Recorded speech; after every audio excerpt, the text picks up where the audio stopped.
بسم اللہ الرحمن الرحیم۔ السلام علیکم میری پیاری بہنوں بھائیوں، پاورفل اسلامک وظیفہ چینل میں آپ سبھی کو خوش آمدید۔ ناظرین، آج لوح قرآنی کا ایک ایسا لفظ آپ کے حوالے کرنے جا رہی ہوں جس کی برکتوں اور رحمتوں سے آج تک کوئی مالا مال ہوئے بغیر نہیں رہا۔ یقین کیجئے یہ وہ اسم اعظم ہے جس کی برکتوں، جس کی رحمتوں سے مالا مال ہونے کے لیے ہمارے بہت سے بزرگان دین نے، صحابہ کرام نے اور بہت سے اہل بیت نے اس نام کا ذکر کیا۔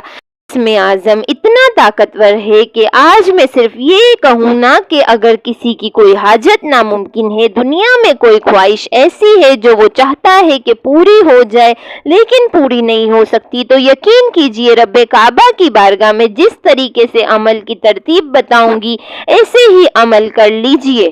بہتر یہ ہے کہ آپ اس عمل کو نماز مغرب یا نماز عشاء کے بعد کر لیں تو یہ بھی بڑا افضل ہے، لیکن اگر آپ نماز مغرب یا عشاء کے بعد نہیں کر سکتے تو آپ چلتے پھرتے، اٹھتے بیٹھتے بھی کر سکتے ہیں۔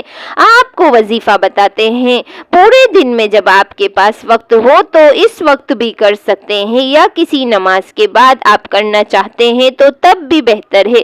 سب سے پہلے آپ نے حضور پاک صلی اللہ علیہ وآلہ وسلم کی ذات مقدس پر درود پاک کا نذرانہ پیش کرنا ہے کہ اس وظیفے میں آپ کو جو اذکار جو بیان کرنے جا رہی ہوں یہ غم، پریشانی، دکھ، تکلیف، بیماریوں اور گناہوں کے خلاف ایک بہترین اور کارگر ہتھیار ہیں۔ پہلا ذکر رسول اللہ صلی اللہ علیہ وآلہ وسلم پر درود بھیجنا۔ دن میں اس کا زیادہ اہتمام کرتے رہیں، حتیٰ کہ دن کے اختتام پر آپ بہت زیادہ درود پڑھنے والے ہوں۔ ذکر کثرت سے استغفار کرنا، اپنے فارغ اوقات میں اللہ کی توفیق سے استغفر اللہ کا ورد کرتے رہیں۔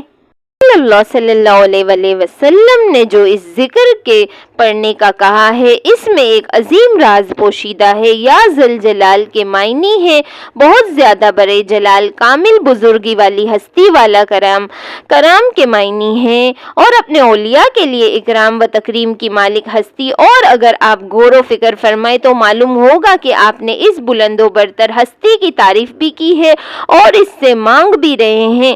سوچئے اگر دن میں آپ یہ سینکڑوں دفعہ پڑھتے ہیں یا ذل جلال تو ضرور اللہ تعالیٰ اس سے راضی ہو جائے گا، اور سینکڑوں دفعہ پڑھیں واللہ کرام وہ آپ کی حاجت جانتا ہے، وہ ضرور عطا فرمائے گا۔ آپ نے اس عمل کے ساتھ 2 رکعت نفل صلاۃ الحاجت کے پڑھنے ہیں جس کی نسبت محمد صلی اللہ علیہ وآلہ وسلم کے ساتھ ہے۔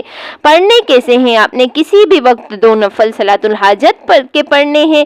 اس وقت کو نکال کر جب سجدہ ممکن ہے کسی بھی وقت 2 رکعت نفل صلاۃ الحاجت کے پڑھیں۔ پہلی رکعت میں سورہ فاتحہ کے بعد 3 مرتبہ سورہ اخلاص پڑھیں، دوسری رکعت میں سورہ فاتحہ کے بعد سورہ اخلاص پڑھیں، سلام پھرتے ہی سجدے میں چلے جائیں۔ سجدے میں جا کر 21 مرتبہ آپ نے یا ذل جلال والاکرام، یا ذل جلال والاکرام، یا ذل جلال والاکرام پڑھنا ہے۔ صرف اور صرف 21 مرتبہ جو بندہ اس ترتیب سے اس عمل کو کرتا آئے گا، یہ 2 رکعت نفل صلاۃ الحاجت کے اور سجدے میں یا ذل جلال والاکرام کا پڑھنا راتوں رات زندگی بدل دیتا ہے۔ یا ذل جلال والاکرام عظمت اور بزرگی والا اسماء الحسنی میں سے ایک نام ہے، یہ اللہ تعالیٰ کی مخصوص صفت ہے۔ چنانچہ یہ ذل جلال والاکرام صرف اسی کو کہا جاتا ہے، دوسروں کے لیے استعمال نہیں کیا جا سکتا۔ اللہ تعالیٰ غلبہ و بزرگی والا ہے اور اپنے غیر سے مستغنی ہے، بے پرواہ ہے۔ یا تو یہ صفت الہی ہے، جو لوگ اپنی زندگی کو فوری طور بہتر بنانا چاہتے ہیں، جو لوگ چاہتے ہیں کہ ان کی بے روزگاری ختم ہو جائے، فوری طور پر ان کی مشکلات پریشانیوں کا حل نکل آئے، بیماریوں سے جان چھوٹ جائے، غربت و تنگ دستی ختم ہو جائے، تو 2 رکعت نماز نفل صلاۃ الحاجت کے جو طریقہ بتایا ہے شروع میں ایسے ہی، اور سجدے میں 21 مرتبہ یا ذل جلال والاکرام پڑھتے وقت اپنی مشکل ترین حاجت کو رب کے حضور پیش کرتے جائیں۔ یقین کیجئے سجدے سے اٹھتے ہی آپ کو خوشخبری مل جائے گی۔ محبت عقیدت کے ساتھ پڑھے گا جس کا ایمان اتنا پختہ ہوگا کہ آپ زمین پر پڑھ رہے ہیں، رب کعبہ عرش سے فرشتوں کو حکم جاری کریں گے اس بندے کی ہر حاجت پوری فرما دو۔